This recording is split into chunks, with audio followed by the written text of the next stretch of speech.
All right, so it's a couple minutes past the hour, so in the essence of time, I know people are still joining, but we will go ahead and get started. Thank you everyone for joining the 8th webinar in the Horticulture for Development Professional Series on how to improve post-harvest management for horticultural crops.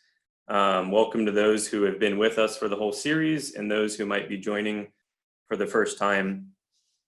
Just as an overview, this series is focused on providing professional development for researchers, students, practitioners, and others interested in the intersections between horticulture and international development. We've had these webinars scheduled every Thursday at 11 a.m. Eastern time, and we will have them run through next Thursday, September 19th, will be our last one. I'd like to take a moment to introduce the organizing entity of these webinars. The Feed the Future Innovation Lab for Horticulture, or the Horticulture Innovation Lab, is a global research network that advances fruit and vegetable innovations, empowering smallholder farmers to earn more income while better nourishing our communities. We are based at the University of California, Davis, and have been funded by USAID for 10 years to conduct horticulture research, and we currently have about 22 projects in 14 different countries across the world. We decided it was important to do this series because horticulture is a critical aspect of addressing malnutrition and obesity while also creating wealth, especially for women, youth, and other marginalized populations. Over these 9 webinars, including this one, we really hope to just pass along lessons that we've learned throughout our 10 years to help build capacity in project management and promote the importance of fruits and vegetables globally. My name is Kyle Friedman, as many of you know, and I am your host for this series. I'm a graduate researcher for the Horticulture Innovation Lab. Previously, I worked at RTI International managing large donor-funded food security and agriculture projects.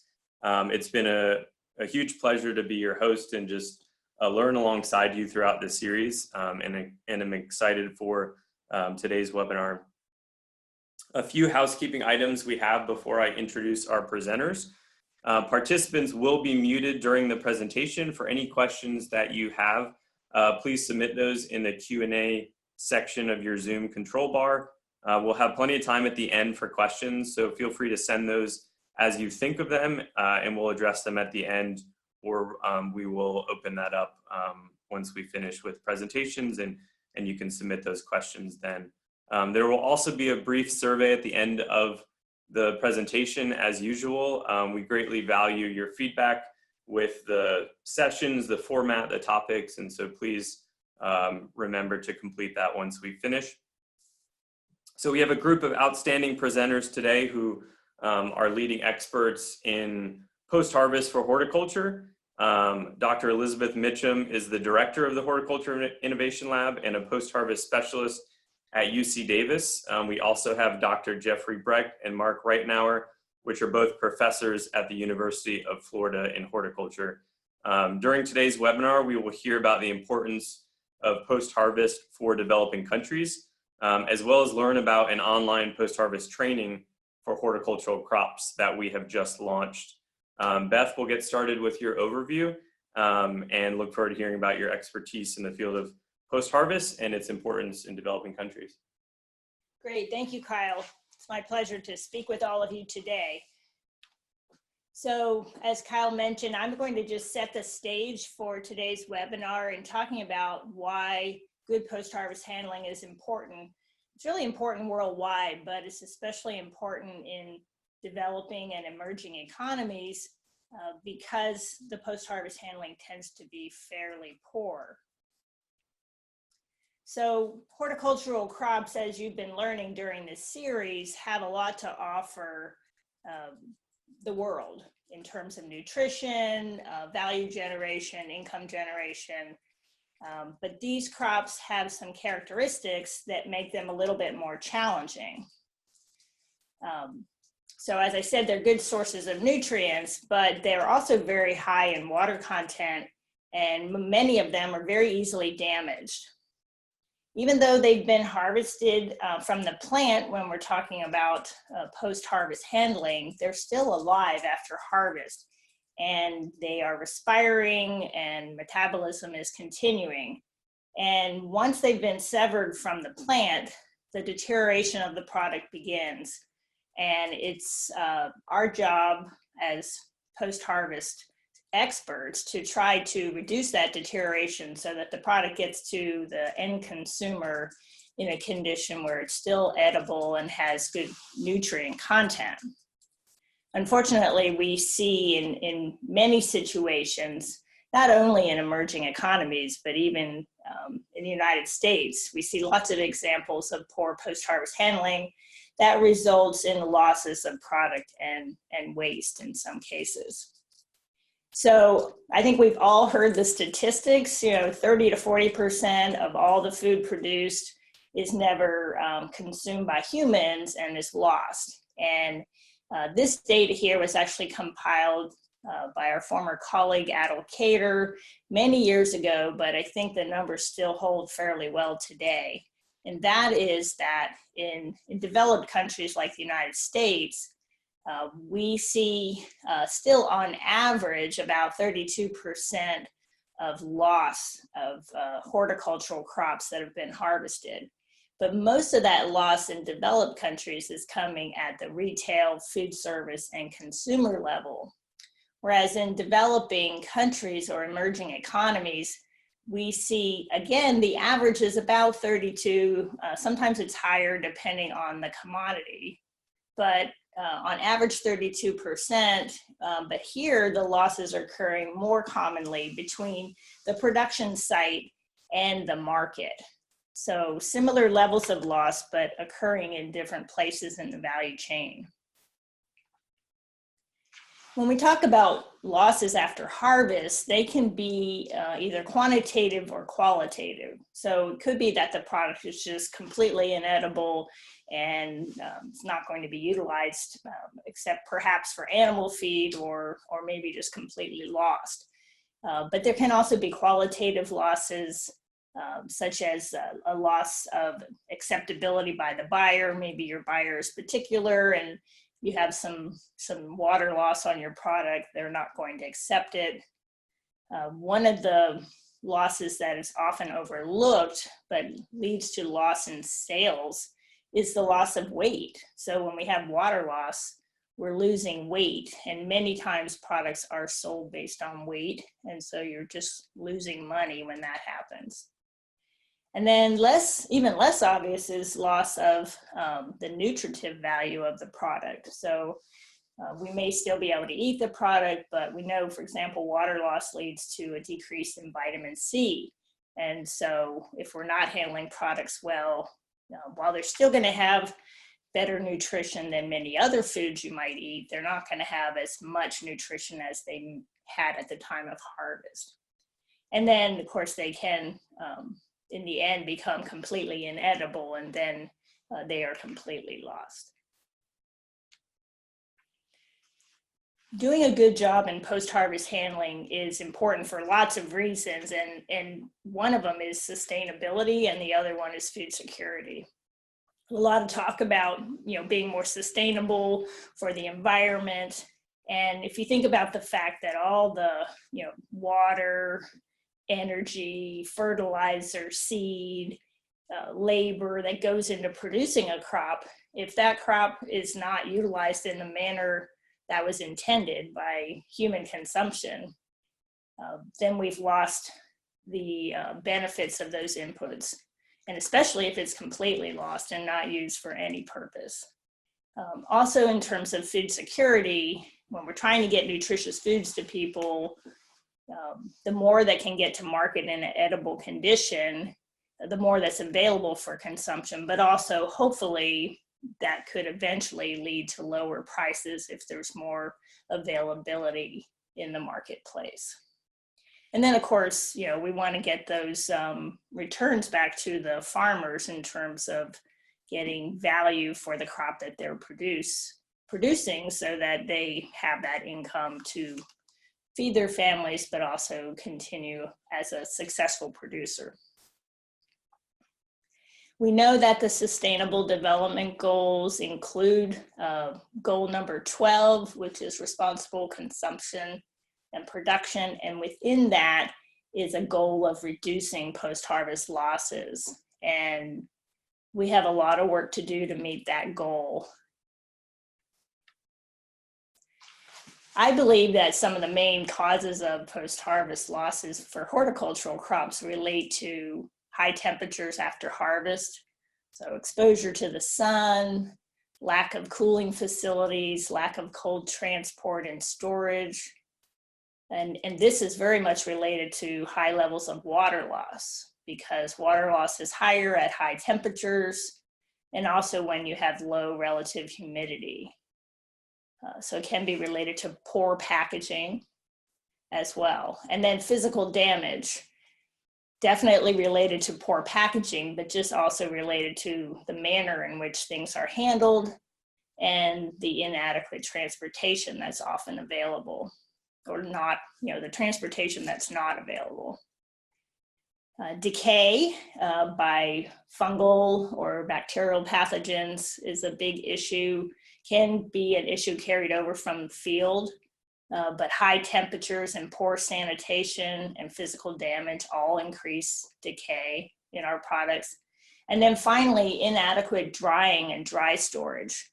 This is particularly important for dried vegetables, dried nuts, and other products. If they're not properly dried and kept dry after harvest, then molds can grow and mycotoxins are produced, as well as just general deterioration of the product, making it inedible. So post-harvest experts, like you're going to hear from today, know a lot about how to improve post-harvest handling, and there's been a lot of research and there's a lot of techniques and technologies that are available, but we see really low adoption, particularly in the developing world. This is a great example in this picture here. Money was spent years ago building this sorting facility for cut flowers in Bangladesh. And a recent visit showed, all the cut flowers stacked on the ground and the people sitting on the tables that had been provided for sorting. So why is adoption of improved practices so low? Well, maybe it's a lack of incentives or market for those farmers to do a better job, lack of resources or capital, perhaps, lack of information for the farmers and handlers and also marketers. Sometimes there's policies that just inhibit the best practices from taking place. And I'm sure there's many others. But for the webinar today, we want to focus on this issue, and that's lack of information among farmers, handlers, and marketers. That has been shown to be a key issue, just not understanding that there's another way things could be done and why those other practices might be an improvement. So the information you're going to hear about today was really developed as one step to try to address this lack of information about post-harvest handling and the implications of it. So thank you very much. I'll turn it back to you, Kyle. Great, thank you so much, Beth. Jeff and Mark, I think you can go ahead and share your screen and just make sure you're unmuted, and then we can go ahead with your presentation.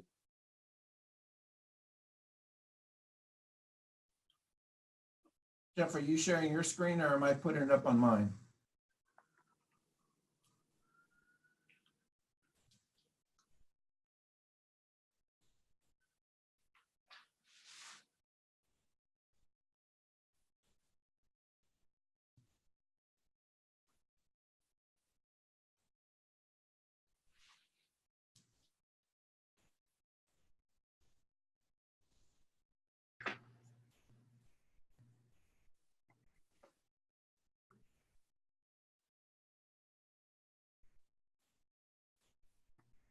I think you'll need to switch to the other screen that you have review.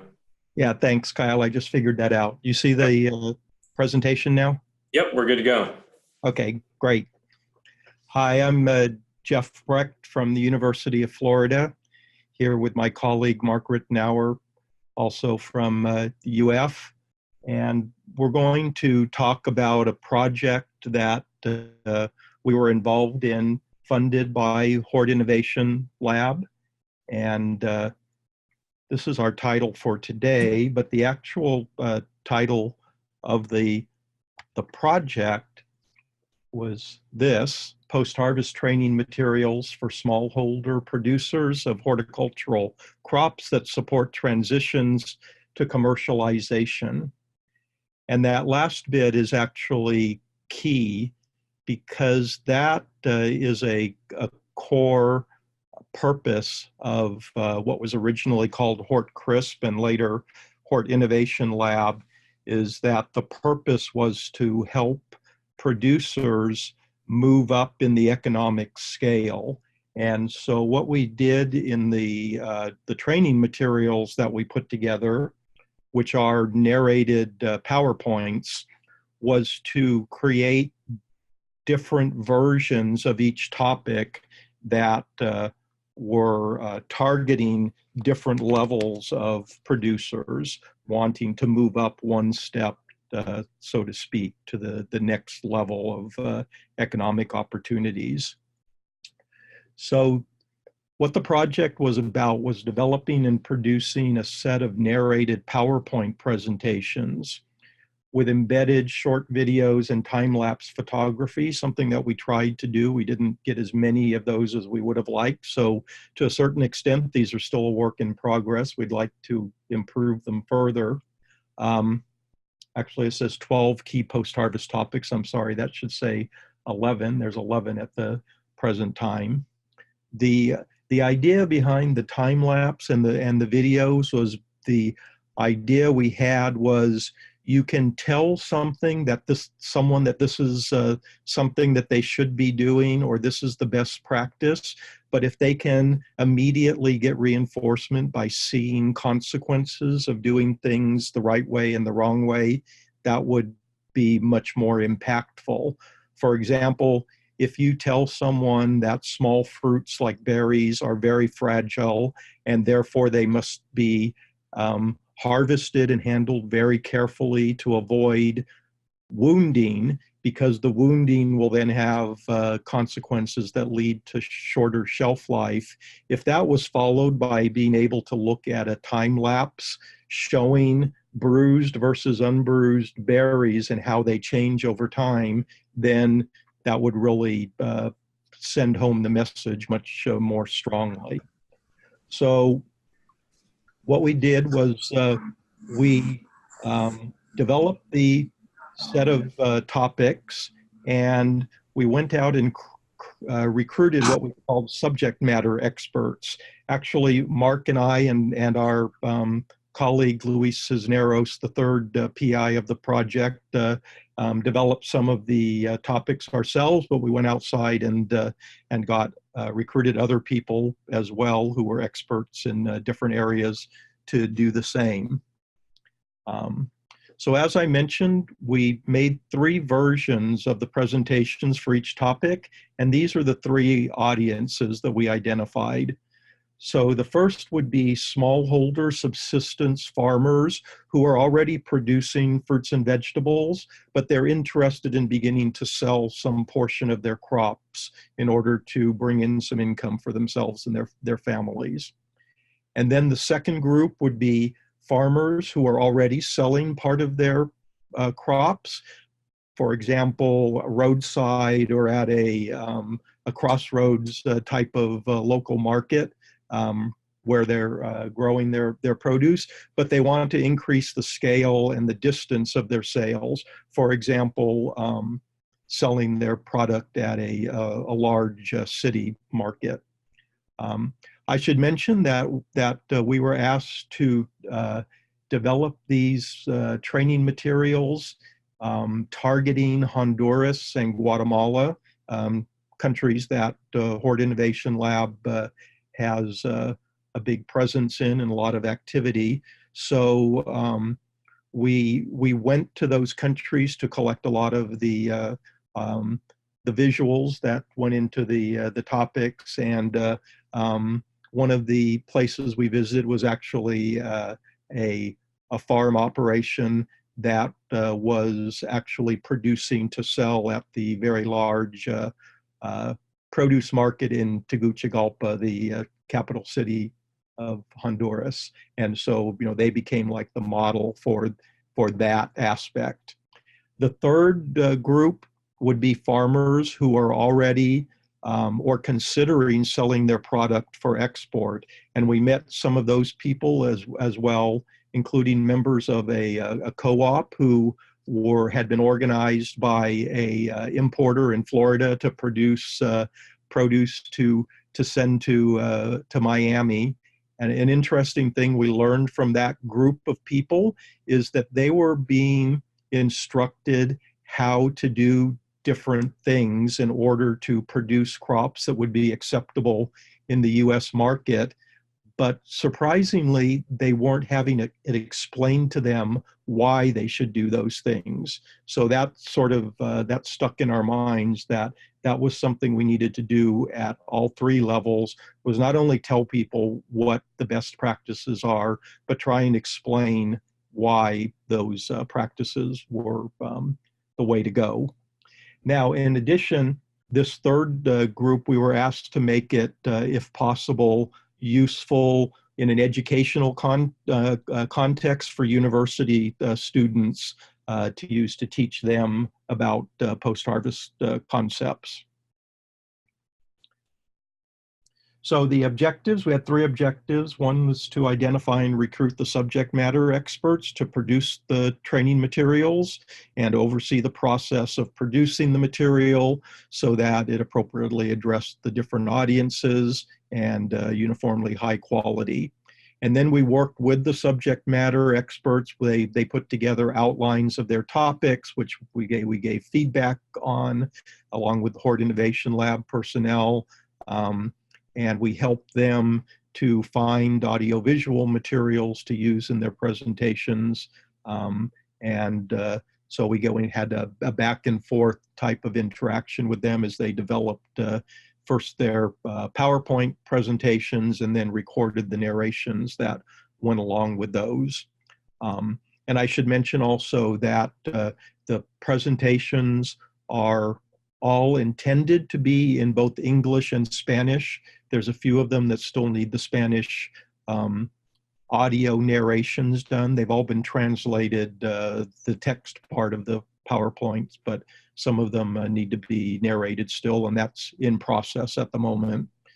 And then the last objective was to trial the training materials in Guatemala and Honduras and use the results and feedback to review and revise the materials. And actually, one of the subject matter experts in Guatemala has used these for a short course that she conducted at her university. So we got a little bit of that done, and there could definitely be more of that to further improve these. So we have narrated PowerPoint presentations for 11 topics, each in English and Spanish, 3 versions of each presentation, corresponding to the 3 different audiences. So we referred to those as 3 modules within each topic. And those are the same that I described a few minutes ago.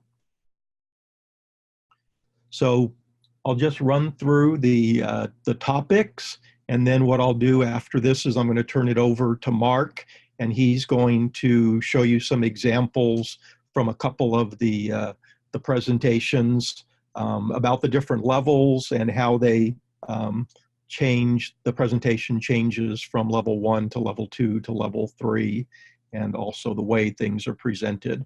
So the first one is sort of an introduction of basic post-harvest, somewhat similar to what Beth Mitcham presented as an introduction to this webinar. And that was done by Luis Cisneros, our colleague, professor at Texas A&M University. Biological factors related to post-harvest quality, and also sources for reliable information related to post-harvest handling practices and marketing for fresh horticultural crops. The second topic was avoiding injury during harvesting of fresh horticultural crops, and all 3 of the PIs worked on that one. Then we had grading and sorting of fresh horticultural crops in the field to meet market requirements. And that was done by Ivana Bejarano from Zamorano in Honduras. Quality measurement procedures for fresh horticultural crops. And that was created by Ana Silvia Colmenares. That's the professor in Guatemala who used the resulting materials for a short course she conducted at Universidad del Valle. Then we had Curing Underground Storage Organs by Lisa Kitanoya of the Postharvest Education Foundation. I imagine that a number of you probably know Dr. Lisa. She did a couple of the presentations actually. We had water sanitation and food safety practices for fresh horticultural crops, which was created by Alejandro Castillo, a professor at Texas A&M and a food safety extension specialist there in Texas. Types of packaging for fresh horticultural crops, and that was created by Dr. Eleni Pliaconi, who some of you may also know because she's been involved in other projects as part of the Hort Innovation Lab. She was a former postdoc at University of Florida who went to Kansas State University from there, and that's where she is now. Cooling and temperature management for fresh horticultural crops by Dr. Steve Sargent, our colleague here at University of Florida. As you might imagine, I assume most, if not all of you, are already quite familiar with post-harvest concepts. We talked about temperature quite a lot. I think probably every single presentation has temperature included, but this was the specific one about the importance of cooling and temperature management. Then we had storage practices, again, Lisa Kitanoya. Transportation of fresh horticultural commodities that I did. And finally, water loss, which was Mark's topic. So with that, I'm sure you want to see some of what I've been talking about. I'll turn it over to Mark, and he's going to actually run a couple of the presentations for you, not in total, but jumping around a bit to illustrate what we're doing. So there we go. He's taken over the screen now. Thank you. So you can hear me? I'm going to assume yes. Yes. Okay. So what I wanted to do was go over just a couple presentations. This is the screen. So we published these using Adobe Presenter.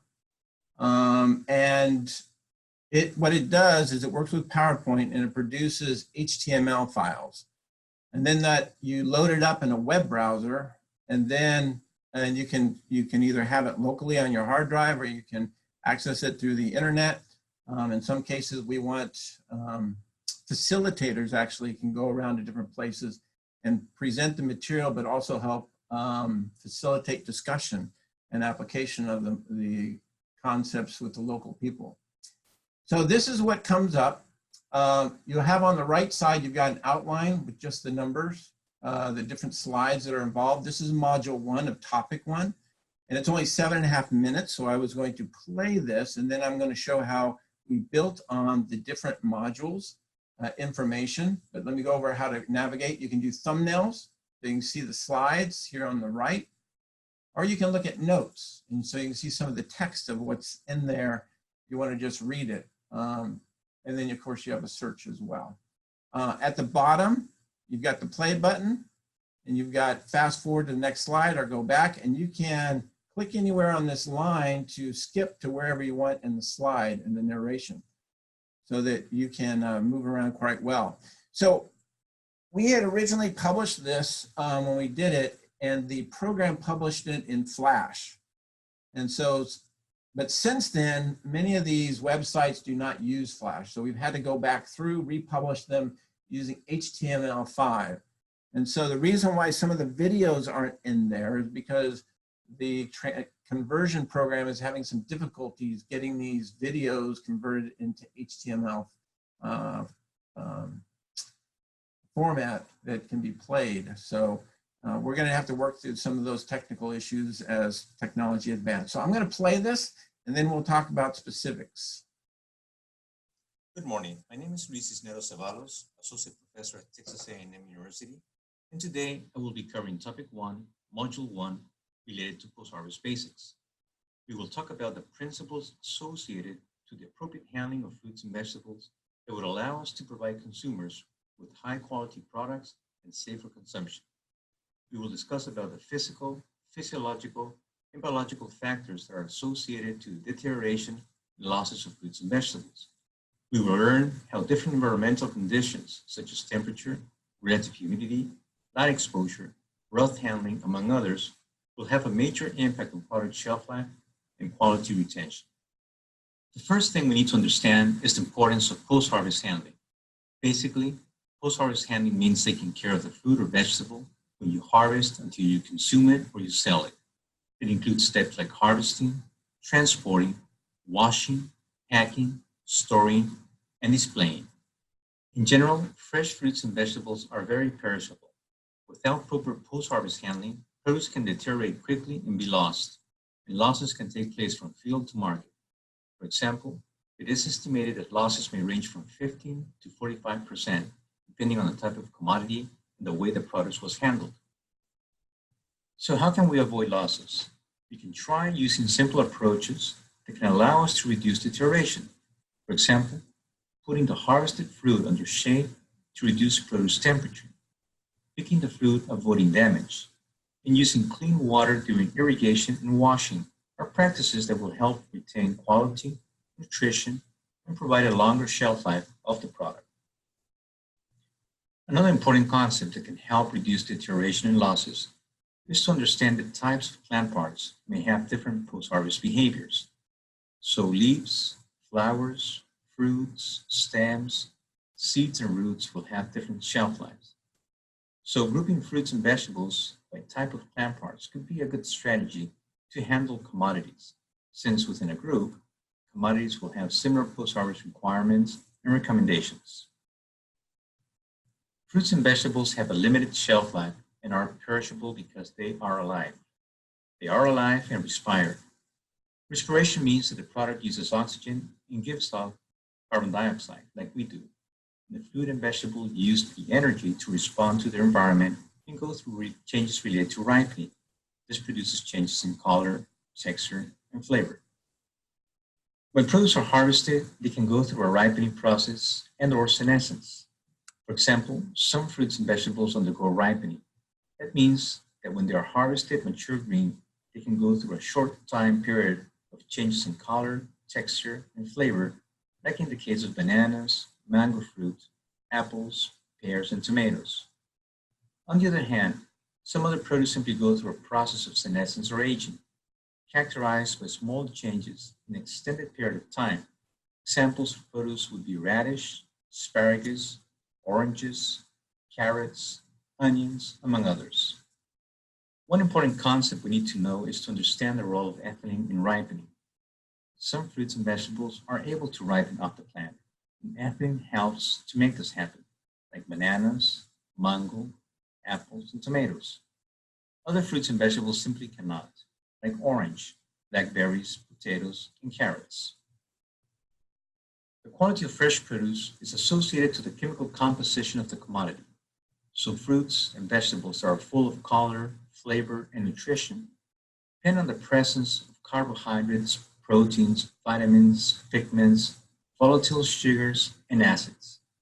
There's an array of fruits and vegetables that are attractive to the consumer. That means that there is an array of chemicals within those fruits.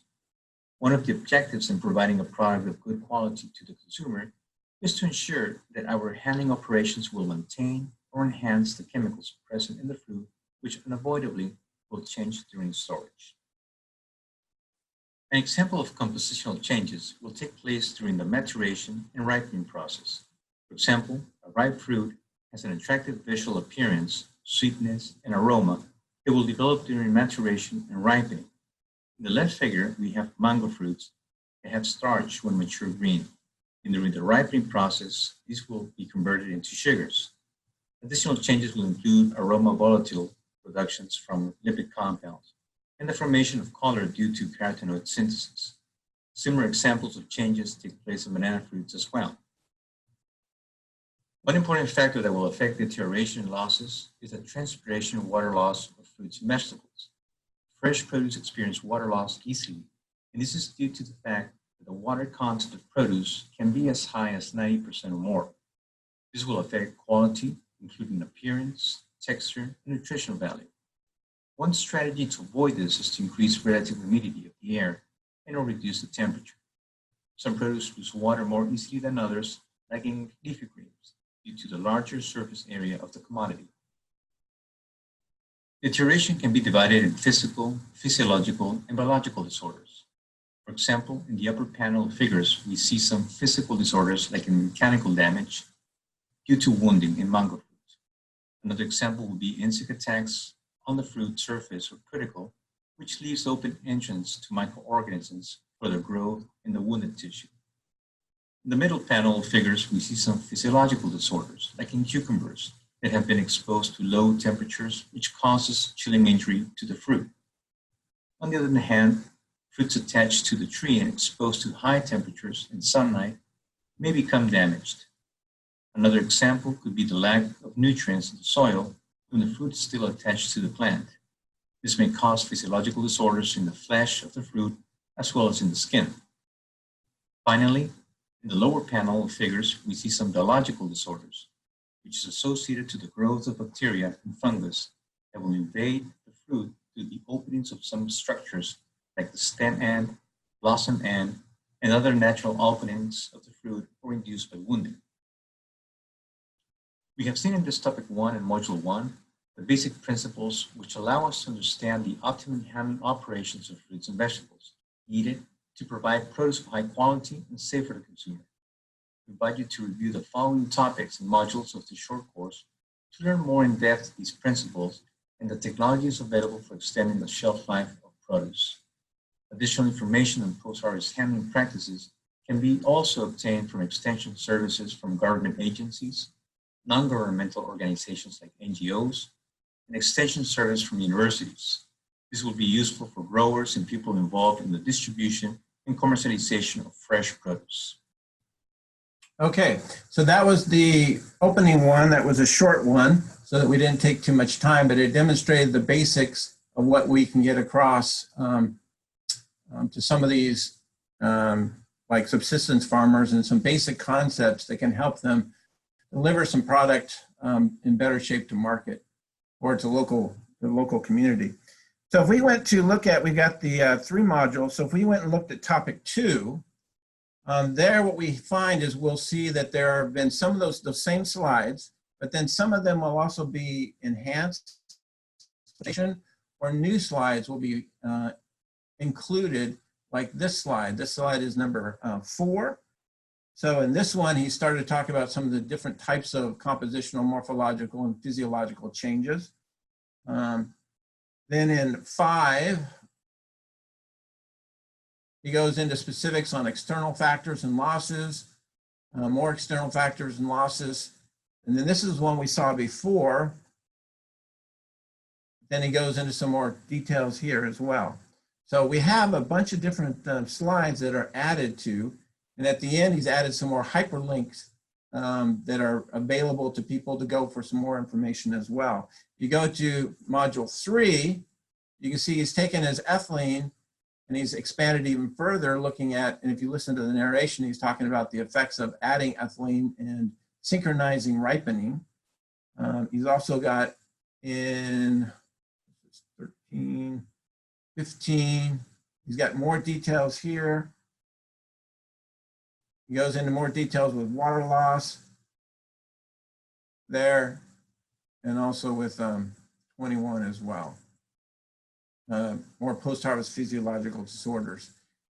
If we look at topic 5, this is Lisa Kitanoya. She worked on field curing of root and tubers and bulbs. You can just jump around. You can see what she's talking about. What is curing? The curing of bulb crops, curing of root tuber crops. How do we cure bulb crops? Field curing. More field curing. Talks about how these curing affects the storage potential in weeks of uncured versus cured, water loss of curing versus non-cured. Why do we cure bulb crops? How do we cure root and tuber crops? Give some examples of field curing, and you'll see here later when she goes to 2 and 3, she introduces some new technologies that are likely not available to the module 2 viewers. And why do we cure root and tuber crops? And then some conclusions. So if we go to the module 2, you can see that she's talking about shed curing. So she's introduced shed curing. And then also when she's talked about why do we cure bulb crops, she's not only talking about the storage potential related to curing versus uncured, but also relation to temperature, using cold storage versus ambient. And here again, the same thing with water loss. And you can go through and more about field curing, we did that, but here we've got some more about some covered curing as well. Okay, and if we go to her third module, then she gets into things like principle curing and what's going on physiologically in terms of the changes and the formation of the wound site and the formation of new cork cells and suberized cells and such like that. And then, I also forgot to mention on the last one that she takes some concepts and breaks them out into individual topics themselves. And if you look at something like, here's the water loss one, you can see you can go through basics that would be in module 1. Oh, here's an example of time lapse. It was It's working. important to realize that leafy commodities such as lettuce will lose water much more rapidly. So you can show and demonstrate. This is what we were trying to show in terms of demonstrating some of these principles. But then you can get to something like, since this is module 3 in the water loss, then you can start inputting some more advanced walking through with the participants, things like how to read, what's a psychrometric chart and how do you read it? And you can diagram on that chart, add things, go through illustrations in terms of pointing out examples. If you did the narration, I'm talking about how we go about reading it, filling it in, determining relative humidity, dew point, and the vapor pressure. So this is how we build upon it, and it gives us a lot of capabilities. Of course, the technology changes, and so it's a blessing and a curse. It's a blessing in that we can come up with new ways to present the material. We can repackage the materials that we've now digitized, but we also have to make sure that it's compatible with the new technology going forward, and that's the difficult part sometimes. There's a lot of opportunities that are presented with us, and to be able to do more multimedia, especially with the lower class level. Some of them may not even be able to read. And so if you look at the beginning, we try to be more graphic so that the participants can see some of the things we're discussing verbally. And so many of the things in module 1 focus on visual appearance and what they can see happening When fresh fruit and changes that we're providing. And with that, I think I'll turn it back over to, I think, Jeff, who's going to do some conclusion before we do some questions and answers. Yeah, thanks, Mark.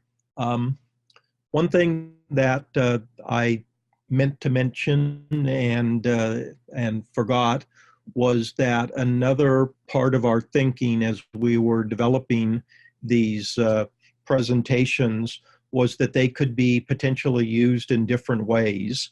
So we and the other subject matter experts tried to create them so that they could be standalone. In other words, one person could sit down by themselves and view the presentation and get some positive benefit from it. Or it could be used in a group type of situation with one person acting as an instructor or leader or facilitator in control of the presentation so that it could be stopped, for some discussion on the spot, especially if the facilitator notices from the body language of the participants that maybe they're not comprehending what's being shown. And so you could probably see how it could work both ways. In terms of the final objective, like I said, we did get feedback from Anna Sylvia, and incorporated that a little bit into creating the final versions. It's something we'd really like to do more of. And I'm going to say also, these are all being put up by Kyle Friedman for you to go look at afterwards. And we'd really like to continue to improve them. So if people see places where maybe we didn't find a good visual, or the visual isn't as good as it could be, and you have something better, we'd be very receptive to people helping us improve these over time. And that's really all I want to say before I turn it back over to Kyle for any discussion. He's going to lead us in that. Great, thank you so much. Thank you, Beth, for going through just the importance of post-harvest in developing countries and providing the context and setting the stage, and Jeff and Mark for introducing these great training lessons that we have made available on our website. I've shared those links with you all in the chat, and so there are 3 different levels. You can be looking through those as we jump into Q&A and also after the webinar. Just a reminder, please go ahead and send questions that you have in the Q&A function of Zoom, and we can work on addressing those. I guess just to kick us off with discussion, Beth, just a question for you. You know, we focused on horticulture, and that's what we focus on in the Innovation Lab, and we see the importance of it and how post-harvest can help that.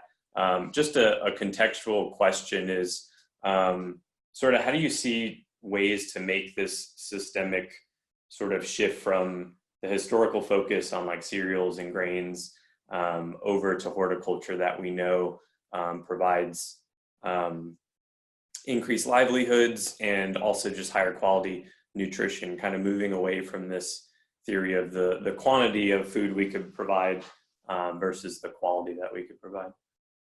Well, I think we are starting to see a shift in international development community towards more emphasis on nutrition security as opposed to just food security. Certainly we still have a long way to go. There's still a lot of emphasis on staple crops, which, you know, still serve an important purpose, but we must also move beyond that to nutritious foods if we're going to grow people's mental capacity and for countries to thrive economically and socially. So I think we have to just keep talking about the importance of nutritious foods, which include fruits and vegetables. I really feel like fruits and vegetables are a great value in that not only are they providing nutrition, but they're providing economic opportunities as well as job opportunities. If we really do a good job with the post-harvest handling, there's all sorts of jobs that would be created in the process of doing more processing or more packaging, more transportation in a more systematic way. So I think we just have to keep talking about it in every opportunity that we get, and particularly focusing on nutrition security. Yeah, that's great. Thank you. Mark and Jeff, I guess a question for you. You know, post-harvest is obviously a complex series of processes to ensure quality to consumers, as well as the importance for producers to be able to sort of reap the benefits and returns of their efforts. Where have you seen significant gains in reducing post-harvest loss and ensuring quality kind of across the topics of trainings that we have provided? And so obviously all of them are important and relevant and have their place in post-harvest, but I guess in your experience, where significant gains have been made in specific areas? Well, I would say in post-harvest, we always start with temperature, so I'll say something about temperature. I think one of the things that I've seen a greater appreciation of is that there are ways to manage temperature that don't necessarily involve refrigerated storage or refrigerated transport. That there's other things like harvesting during cooler parts of the day, placing harvested produce in the shade, and keeping it shaded and cool using evaporative cooling techniques, and things like that. So I think there's a greater appreciation that there's a lot of ways in which you can protect fresh fruits and vegetables from the consequences of high temperature, including direct sun exposure. And it doesn't always have to be refrigeration, mechanical refrigeration, or else you can't do anything. I guess Great, for me, thanks. some of it is mechanical injury and careful handling. People recognizing that it has such an impact on so many different aspects of quality, from decay, from visual defects, water loss, and such. And seeing some people recognizing that, but I think there's still a lot of work to do. Great, perfect, thank you. And following up, I think, on the temperature comment. So, you know, we obviously see changes occurring with global temperatures and drought in certain areas and increased rainfall in certain areas. So, you know, what areas do you believe will become more difficult within post-harvest, and, you know, opportunities for being able to combat some of those effects? And Mark and Jeff, I'll let you answer first, and then Beth, if you want to add anything. Yeah, that's an interesting observation, Kyle. When we hear people talk about the potential consequences of climate change, it's almost always focusing on the effects on production of crops when they talk about agriculture. But you're right, there could be effects on the post-harvest area where ambient temperatures and weather changes could have some drastic effects on how successful people are in holding products after harvest and marketing them successfully. So that's, you know, it's more of the same. You know, some areas may see changes that other areas have historically experienced. So I think we already know how to address things like that. It'll just be a matter of getting that information out there, I think. I think that's why it's so important to not only teach the recommended handling practices, but the whys behind it. Because I know even in highly commercialized industries, post-harvest handling, they've been doing things a certain way and it's working for them. But when something changes, like a wax formulation or anything, it brings problems that they did not anticipate because they didn't understand the whys behind it. And so that teaching of the why, helping people to see and anticipate how wetter weather, more water on the ground, or more humid conditions, how those might actually impact the quality of the product coming in from the field, or as we're handling it through the system, from condensation on the fruit as it's going through from different environments, all the way to displaying it at retail markets. Great, thank you. So I think that with more changes in the weather, maybe more rainfall or higher temperatures, could lead to product coming from the field either under greater stress or perhaps with more disease inherent in the product, which is going to mean more challenges in the post-harvest environment. Certainly for those who are trying to use practices to hold product without refrigeration, but, you know, by keeping it in the shade or other means are going to have more of a challenge if the temperatures are higher. And then for those using refrigeration, the cost of refrigeration under higher ambient temperatures would be higher. And so those are all potential effects of climate change. Great.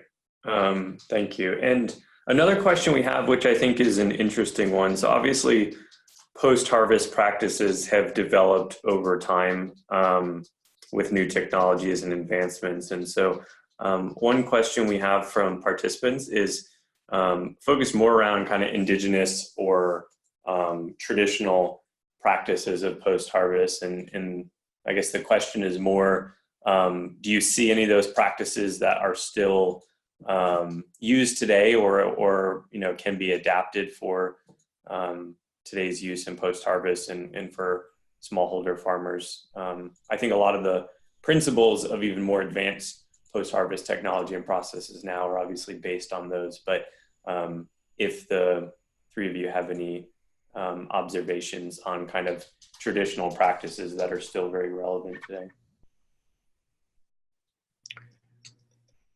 I guess I would say that traditional practices have developed because they work within the system in which they're used. And that's an important concept, I think, that the post-harvest practices that make the most sense are those that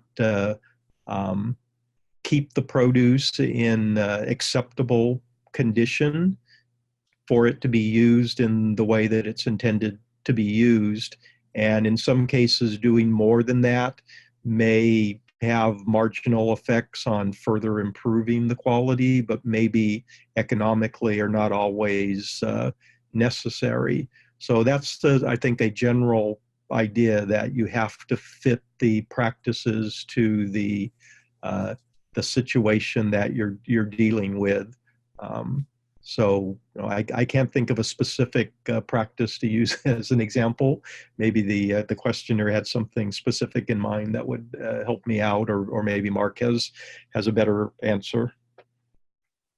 I mean, yeah, so traditional aspects, in many cases, they had a reason. They seemed to associate it with a better quality or had some sort of beneficial aspect. And so some of those have reasoning behind them that we can explain why. Some of them may be false.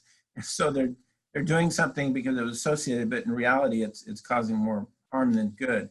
But then there's some places like washing, simply washing it. And there's different ways to wash it. Some people may just dump it into a river and it's worked out well for them. And but they don't understand the impacts of things like food safety and the quality of that water. What are the conditions of the water when they put it in? Usually it's clean and looks good, and so they've never had any problems. Other times it may be dirty and they don't realize it, and that it could cause a lot of problems in quality, but also food safety issues. So it's an educational process on both ways, because there are some, I still come across traditional ways sometimes that, oh, that's a very creative way of doing it. It doesn't have to be fancy and shiny and high tech, but it does the job, and it does it with the local resources and in the local environment. One thing that I'd like to add is there are some low-cost cooling strategies that I think are still used, particularly in some parts of the world. Things like using a root cellar, where you kind of dig partway into the ground and Right. you're taking advantage of the cooler temperatures in the ground. And traditionally, it was used a lot for storing things like apples and root crops, things that were a little bit more durable, but could actually be stored reasonably well for a few months. And then the other practice that I think has been used, just building structures that are set up for ventilation, where they have vents in the roof and vents at the floor level that would come under the product and then flow through. And it's been used for things like potatoes and onions and other things. So I think those have been around for a long time, and we still see a lot of benefits to those practices, but they don't work in every climate. So you have to know where they fit best. Great, thank you. Another kind of broad question I feel like that we see discussed a lot within agriculture, horticulture, food security, just this general idea that, you know, with food insecurity being such an issue and you know, large numbers of people going hungry, is that a production issue, or is it, you know, if post-harvest was maximized to the point that, you know, we're not experiencing significant losses, is that able to meet the current demands that we have?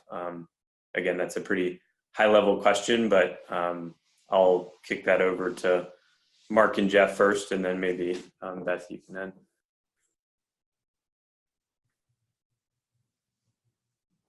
So I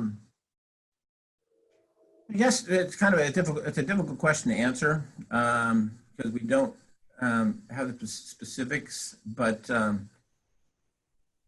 so the changes that are going on out there in terms of encouragement for people to adopt change, it often comes with some sort of economic impact. And so we find, at least I do, is that it's easiest to get people to consider change is when they're seeing it impacting their livelihood.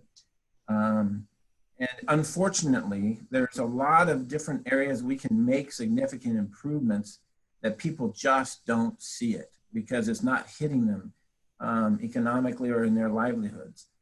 So there are opportunities. It's in a matter of being able to illustrate to people and let them see sometimes how even what they consider a small difference can have a significant economic or other impact on their operation, on their families, on their business, on their company.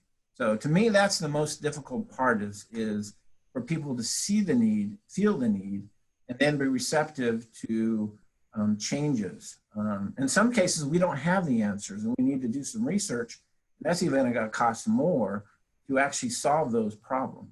So a lot of it's in communicating and working with and developing relationships that with these different people groups and companies where they can trust us or the people that are working with them to help implement change and to research the new information so that they will support that and they'll see the benefits to their operation.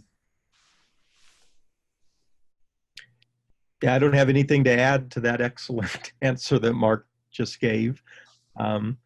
I did want to say something though. I opened up the questions and I saw there's a question from Lisa Kitanoya. So hi, Lisa, one of our subject matter experts, and a very important one is actually here today on the webinar. I might add something to that question. I think, you know, there's a recognition that we need to increase food availability, and many would say food production to meet the growing population. I think it's like 70% increase or something large like that. And most of the discussion you hear is focused on increasing productivity in the field, which I think is absolutely going to be necessary. However, if you look at the fact that for fruits and vegetables, we're losing 35 to 80% depending on what the commodity is. And then even for grains, we're losing about 15% post-harvest due to poor post-harvest handling. I think it's imperative to spend equal effort on trying to reduce the post-harvest losses as well as trying to increase productivity. Mm-hmm. If we just keep increasing more and more productivity while we're losing 15% in the case of grains or 40% in the case of fruits and vegetables, it's like trying to fill a bucket that has holes in the bottom. Mm-hmm. So we need to plug up those holes by spending, now we only spend about 5% of our development dollars on post-harvest and the rest goes to production. Right. And we need to balance that out and start investing more in post-harvest improvements so that we can achieve those goals. Great, thank you. Shifting gears a little bit to adoption, adoption of post-harvest handling practices, and I think that's very relevant as we launch this training. A couple of the questions are surfaced around issues with adoption of post-harvest practices. And I think my question is sort of how can we improve that adoption as, you know, trainings exist and farmers might be getting exposed to this, but really ensuring that adoption and implementation takes place. And so in your experience, what are strategies to do that? Maybe I'll start with you, Beth, if you want to address that, and then we can, Mark and Jeff, you can add. I really have come to believe that the key to adopting improved post-harvest practices is for farmers to be linked to markets.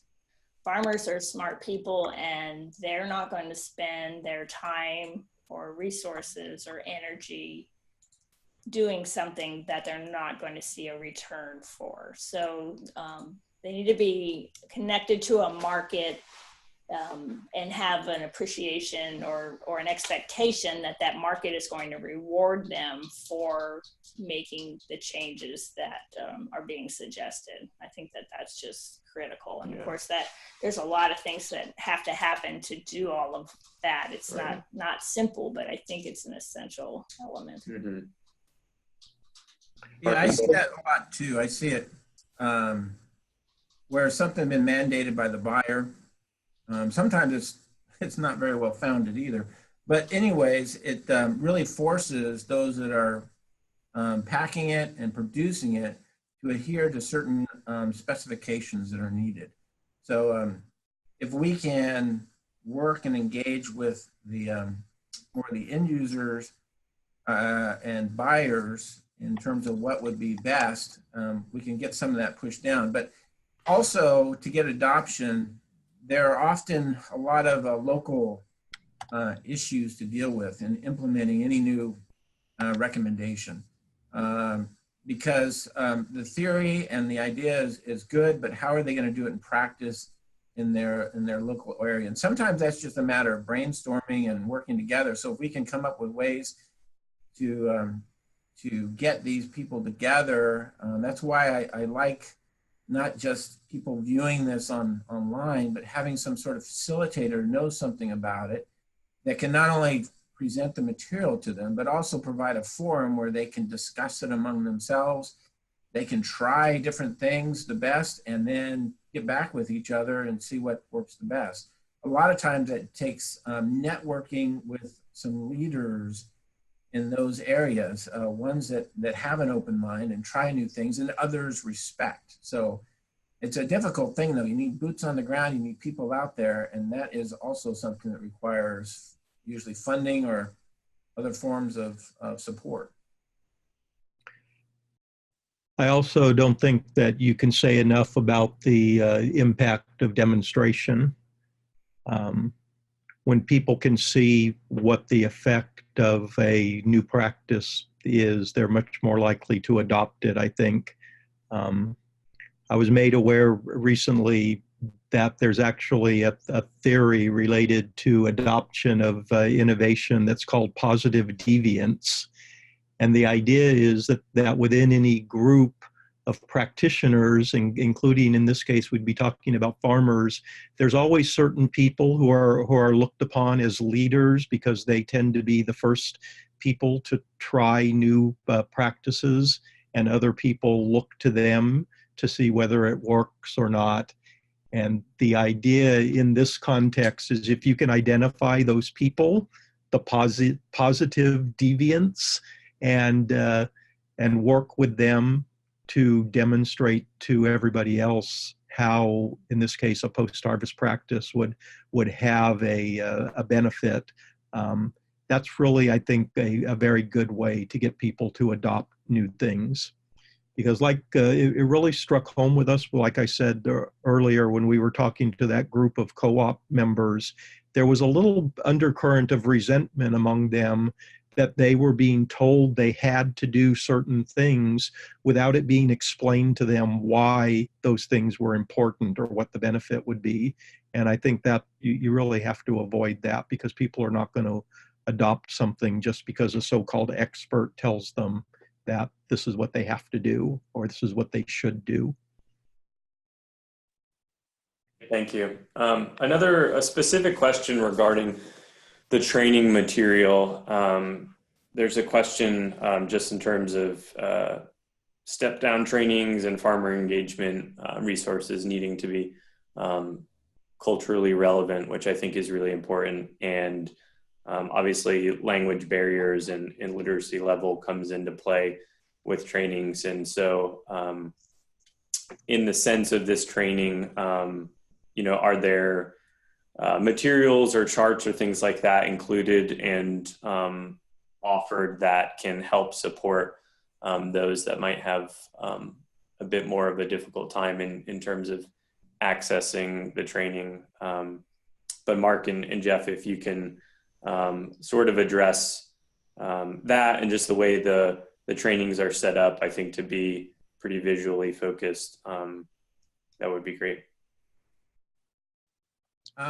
So what I see is that was part of the intent of this, was to try to get it more culturally relevant. So that's why we went to the locations to try to get pictures and illustrations that we could use. And you come back, you took thousands of pictures, and you still are trying to look for that one picture to illustrate something and you can't find it. So there's always a need for that. I mean, so there's two aspects. One is what we've got in the presentation. And I think you bring up another interesting question. Is there other things that we can do, like a resource packet, maybe to facilitators or other educators that we might provide that we've got, but we just didn't make it into the presentations? And that's an interesting concept. I think that would be something interesting. Then we might be able to build upon. We could put a shared resource where not just our materials are there, but other people's as well can go in there, and we can build and work together to build a better library of examples and illustrations and such that we can put in there. In our presentations, like I said, we try to be more visual on the module 1, because people are not used to looking at graphs or texts maybe as much, or understand how to interpret them, and then go more advanced as we went. We've got just differences also in from one presenter to another, but that adds flavor sometimes. But that's some interesting ideas though. One of the things that I recall being discussed while we were developing this material, and maybe Beth would be the best person to address it, is that the Hort Innovation Lab was setting up post-harvest centers in different areas. I think Tanzania was one of them, for example, and that these materials could be made available at those centers where someone could walk in and there would be a way to sit down at a computer and listen to the presentation, so people who don't have that equipment themselves could still access these things. Yes, yeah, that was one of the ideas, and we do have, it's not quite a center, but there is a post-harvest training facility at Sokoine University in Tanzania. There's several in Rwanda, one in Burkina Faso, and then we have our 2 regional centers in Honduras and also Thailand, and then also Guinea. So definitely, yes, these materials will be made available to them. The other thing I think it's important to point out is, I mean, I think in many cases, these kind of trainings are going to work best as a training for trainers who would then go out and work with particularly subsistence farmers. You know, the training is geared towards subsistence farmers, but probably it's geared towards what they need to know, but not so much, you know, in every case, are they going to be the right person to actually be watching the PowerPoint, but somebody who trains subsistence farmers in these kinds of things could watch the PowerPoint and then know, okay, what are the concepts that I need to impress upon people and try to get across. And then maybe then they would use that training as a springboard to then build some local materials in local languages or pictorial things that would have the right sort of culturally appropriate things to demonstrate those principles. Right, great. Another, I think, a relevant question to what we're talking about, cultural relevance and in developing these materials, was just asking if these presentations were if it would help if they were co-created by community members. And I think these were designed specifically with Honduras and Guatemala context in mind and working with those communities. So I think in that sense, it was designed through that lens, but obviously, you know, we wouldn't be able to solicit feedback from all countries and communities, but it was kind of built on that foundation and is relevant for other countries and other contexts. Another question, just in terms of post-harvest basics, and I think this is definitely relevant, given the first training is sort of a beginning post-harvest training focused on smallholders and subsistence farmers that might be newer to post-harvest. So in your experience for the three of you, are there specific starter kits or equipment that are kind of a must-have as farmers progress into this post-harvest journey and in developing their knowledge and understanding and techniques that they employ? And maybe I'll let you answer that first, Beth, if you feel like there's equipment or materials that would be a must-have for people that are trying to get more involved in post-harvest. And then Mark and Jeff, I'll kick that over to you. Yeah, the thing that comes to mind is the toolkit that the Post-Harvest Education Foundation has put together that, you know, probably more for trainers or more advanced people working in the post-harvest field, maybe exporting or selling to more sophisticated markets, and includes, you know, firmness testers and water sanitation test kits and dryness indicators and things like that. So I know that they offer that through their website, and it's it really has a nice collection. It also has some sorting and grading equipment. So I think it's a great place to start. Yeah, I second that. That was the first thing that came to my mind. And there's also the book that just relatively recently came out, the 100 Under $100, about suggestions for different tools for reducing post-harvest losses. That's a great resource also. I just recently got a copy and started looking through it this week, as a matter of fact. Yeah, I don't have anything to add to those. Great. And I can I'll share the Post-Harvest Education Foundation link for our members to be able to follow that and find that toolkit.